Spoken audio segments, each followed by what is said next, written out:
Far Cry 6 is the best Far Cry since 3, and I mean that wholeheartedly. It brings back so many aspects that have been missing from other Far Cry games. It combines its strengths into a game that has a lot of love poured into it. While playing through this game, I had to say multiple times, this is how it's done. Far Cry 5 in retrospect left a bad taste in my mouth. While I found the concept interesting, it wasn't enough to make up for the rest of the game's shortcomings. The best example is to look at the protagonist. Far Cry 5 went for a silent protagonist, which I felt was unsatisfying. The whole point of a silent protagonist is to allow the main character to be a vessel for the player. This way, they are completely in your control and in turn don't do anything that you don't agree with. However, this also means that they don't have much of a character arc. The deputy isn't really a character that you control, but rather a being in the universe that everyone seems to dump their problems on. They sacrifice a character arc in order to give the player the spotlight. However, taking a look at Jason from Far Cry 3 can show us that you can have both. Jason and the player were both allowed to shine because the character arc of Jason was that he was just a frat boy shoved into a situation that required him to kill people. Over time, he actually came to love the thrill of the kill and even decided to leave his friends in order to stay on the island. This is in congruence with the player, as playing the game longer unlocked more skills and made the combat and stealth more engaging and fun.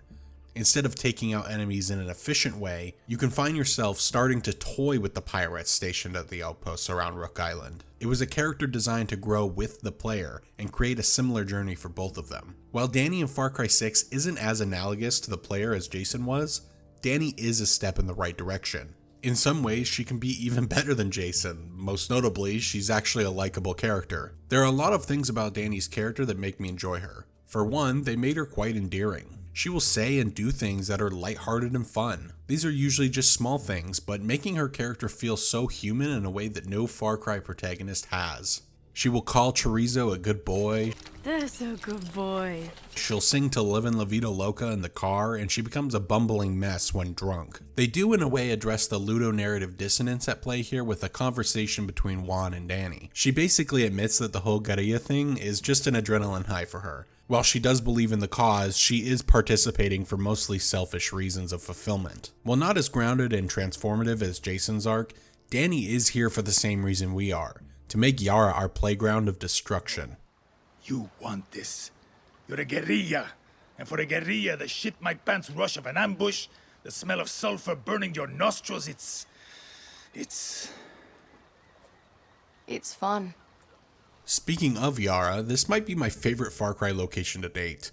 While I still love Rook Island and the beauty in the Himalayas, Yara is just right up my alley. I truly am a sucker for these tropical locations with the beautiful tequila sunrises. Yara is just a beautiful world to explore, and there is a ton to find. Between new weapons and gear, you can also stumble across fun and engaging treasure hunts. There is a ton to do in Yara, and exploring it is satisfying. It also helps that the entire game leans heavy into its 1960s Havana theme. It looks and feels absolutely wonderful. It also helps that I just love Spanish music, and the game is filled to the brim with some of the best music in the whole series.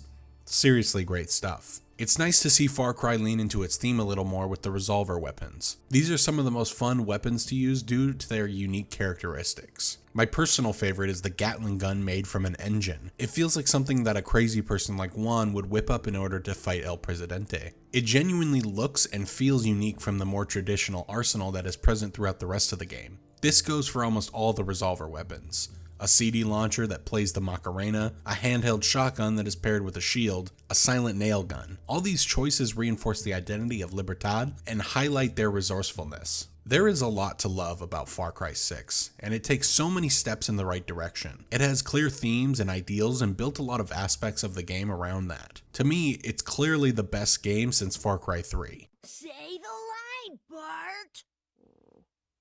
But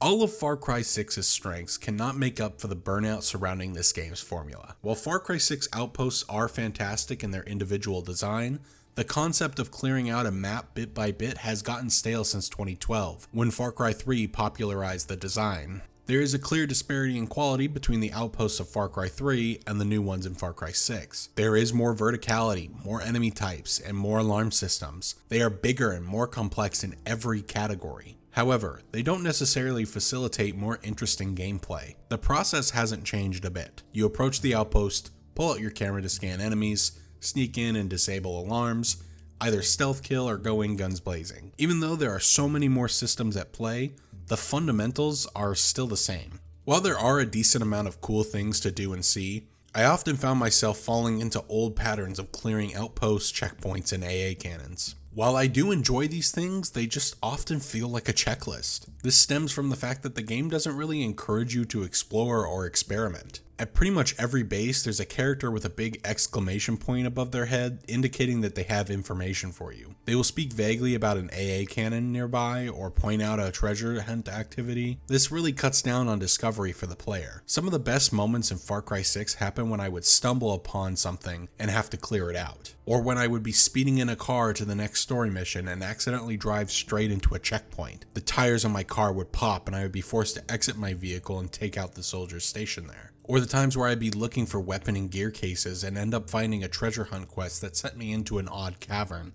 to retrieve some items. The game has the opportunity to be player driven in its quests and exploration, but would rather litter its streets and captured outposts with NPCs designed to spit map markers at you. It creates the feeling of playing a checklist video game that has failed to satisfy me since Far Cry 4. Imagine a Far Cry game that encourages you to actually get out there and explore. The current exploration offerings are more gear and weapons, which are mediocre motivators at best. Far Cry should focus more on making the game about exploring the open world and getting wrapped up in people's stories. The Yaren stories currently in the game would have been a lot more interesting if they were something that you came across in your travels, rather than something you learned about from a random NPC and followed a map marker to. It's funny that Skyrim had this kind of system back in 2011, and so many open worlds just haven't copied it directly into their game. In Skyrim, you're given map markers for quests you've already started, but in order to experience most of the content in Skyrim, you need to get out there and find it. The compass would always show you points of interest nearby in order to grab your attention,